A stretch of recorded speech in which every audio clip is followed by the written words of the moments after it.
Nossa conversa agora é com os empresários que têm dívidas com o governo de São Paulo. Vai até fevereiro o prazo para renegociar débitos com o uso de precatórios, descontos que podem chegar até 88%.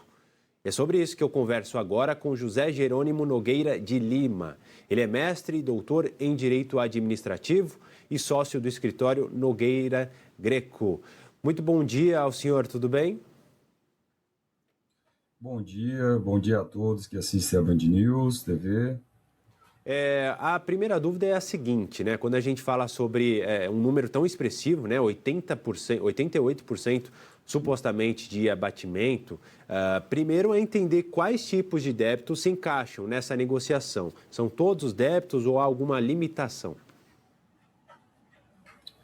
Bom, o Acordo Paulista é uma iniciativa de São Paulo para regularização de débitos de ICMS, IPVA, ITCMD e multas de PROCON. Então, são débitos de natureza tributária e não tributária, né?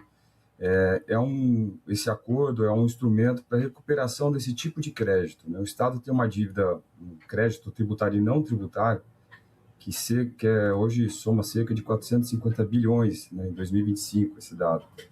E o ICMS, por exemplo, representa 427 bilhões. Então, as dívidas são, na maioria, tributárias. O ICMS ele representa a maior parte desse crédito. Quem pode fazer essa negociação é o empresário, né, que tem essa dívida de ICMS, também a pessoa física, que tem dívidas de PVA e TCMD, eventualmente dívida de PROCON. E para o empresário é um meio de regularização desse débito, especialmente o ICMS, né, que é muito interessante, porque o fato de ter esse débito atrapalha muito no fluxo da empresa. Esse desconto que a gente hoje vê de até 88%, ele chega nesse valor porque existe uma possibilidade de um desconto de até 75% nos juros e nas multas, né? E esse valor a ser pago no final, dentro dessa transação, dentro do Acordo Paulista, ele pode chegar até 65% do valor da dívida. E o empresário ele pode parcelar esse débito em 120 vezes, né, um parcelamento bem interessante. E o que tem de também interessante para o empresário é o fato de poder usar precatório, né? O precatório é uma dívida reconhecida pelo judiciário, que pode se originar de questões remuneratórias de servidor público, de aposentados, também discussões referentes a contratos com o poder público e desapropriação, por exemplo, também. E não é nenhuma novidade, esse crédito, né, que é contra o Estado de São Paulo, é um crédito que ele leva cerca, aqui no Estado de São Paulo, de 15 a 20 anos para ser pago. E a gente tem um dado também importante, que é a emenda constitucional 136, que foi promulgada ano passado. Ele piorou esse cenário do precatório, porque houve uma alteração no regime do precatório com relação principalmente a um limite para pagamento desse crédito, a um teto da receita do ente, do Estado, e também reduziu o fator de atualização desse crédito, né, e deixou um cenário mais indefinido para o credor. E já existe há um bom tempo um mercado secundário que adquire esse crédito com um deságio médio de 40% a 50%. E a vantagem financeira está no fato de que o credor, né, o devedor, na verdade, que adere a esse edital, ele pode ter uma redução do multa e juros que é até 75%.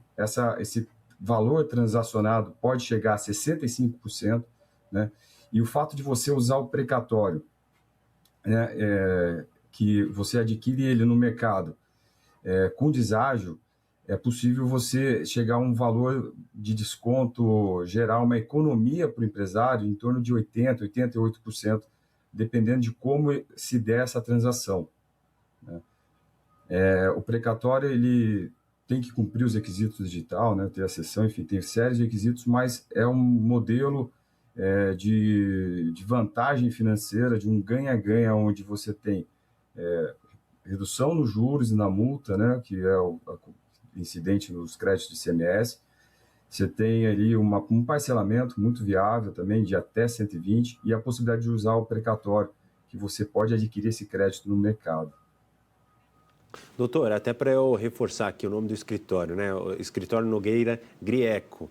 Agora, um ponto É isso. o senhor traz, né, quão positivo pode ser esse tipo de negociação para o futuro destes empresários. Mas por que, pelo menos até agora, os pequenos, médios empresários parecem usar tão pouco essa alternativa?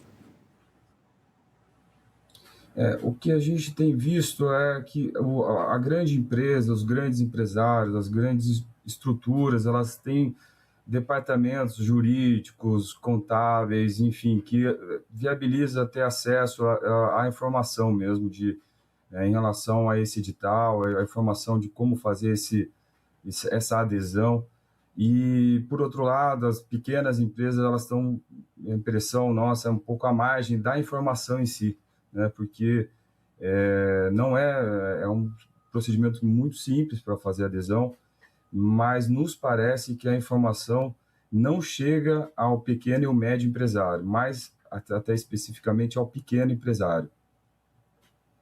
Perfeito, doutor. Obrigado, viu, mais uma vez pela participação aqui.